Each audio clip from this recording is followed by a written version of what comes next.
ملک شام میں اس وقت رومیوں کی بادشاہت تھی۔ کیسر روم کی طرف سے وہاں ایک حاکم مقرر تھا، اس کا نام ہردویس تھا۔ حضرت عیسیٰ علیہ السلام اپنے حواریوں کو ساتھ لے کر ملک شام میں معجزے دکھا کر واعظ اور نصیحت کرتے تھے۔ اس طرح سینکڑوں کی تعداد میں مرد اور عورتیں ان پر ایمان لے آتے تھے۔ اس پر یہود جلتے تھے، حسد کرتے تھے، پھر وہ دشمنی پر اتر آئے اور آپ کو قتل کرنے کا منصوبہ بنانے لگے۔ آپ دن کے وقت یروشلم میں آ کر یعنی مسجد اقصیٰ میں واعظ فرماتے تھے۔ اپنے حواریوں اور ایمان لانے والے دوسرے لوگوں سے فرماتے تھے کہ دین عیسوی پر قائم رہنا اور میرے بعد نبی آخر الزماں بھی آنے والے ہیں، ان کی پیروی کرنا۔ آپ اس بات کی بار بار تاکید فرماتے تھے۔ حواریوں میں سے ایک کا نام یہودا تھا۔ یہ قتل کا منصوبہ بنانے والوں کے پاس گیا، ان سے کہا میں مسیح کا پتہ بتا سکتا ہوں اگر تم میری مٹھی گرم کرو۔ انہوں نے اسے 30 سکے رشوت کے طور پر دیے۔ اس نے آپ کا پتہ بتا دیا۔ اس طرح یہودیوں کی جماعت آپ کو قتل کرنے کے ارادے سے اس پہاڑی پر پہنچ گئی جس پر آپ موجود تھے۔ آپ اس وقت ایک مکان میں موجود تھے، یہودا بھی اندر آپ کے ساتھ تھا، دوسرے حواری بھی ساتھ تھے۔ جو ہی یہودی اندر داخل ہوئے، اللہ تعالیٰ نے آپ کو تو آسمان پر اٹھا لیا اور یہودا کی صورت تبدیل کر دی، اور حضرت عیسیٰ علیہ السلام کا حلیہ اس کا حلیہ بن گیا۔ یہودی جو اندر داخل ہوئے تھے، انہوں نے اسے عیسیٰ علیہ السلام خیال کرتے ہوئے گرفتار کر لیا۔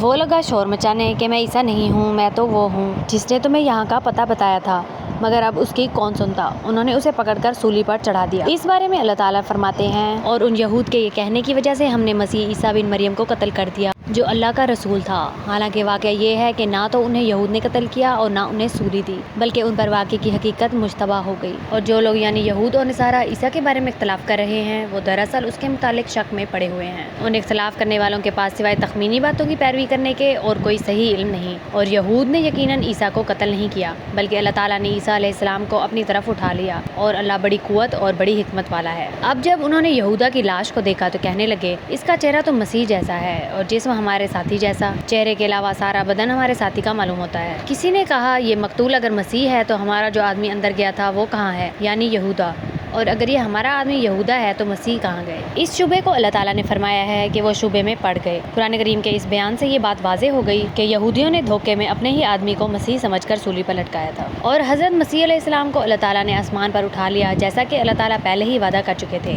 کہ ہم آپ کو اپنی طرف اٹھا لیں گے۔ دشمن حیران و پریشان ہو کر سوچتے رہ گئے اور ایک ایسی الجھن میں مبتلا ہو گئے جس نے آج تک ان کا پیچھا نہیں چھوڑا۔ اب حضرت عیسیٰ علیہ السلام قیامت سے پہلے دوبارہ آسمان سے نازل ہوں گے۔ احادیث کی روشنی میں پتہ چلتا ہے کہ دجال کو قتل کریں گے۔ آپ کے زمانے میں یاجوج ماجوج نکلیں گے، آپ شادی کریں گے، آپ کے ہاں اولاد بھی ہوگی، اور آپ اس دنیا میں 40 یا 45 سال گزار کر وفات پائیں گے۔ آپ کو نبی کریم صلی اللہ علیہ وسلم کے روضہ مبارک میں دفن کیا جائے گا، وہاں آپ کی قبر کی جگہ موجود ہے۔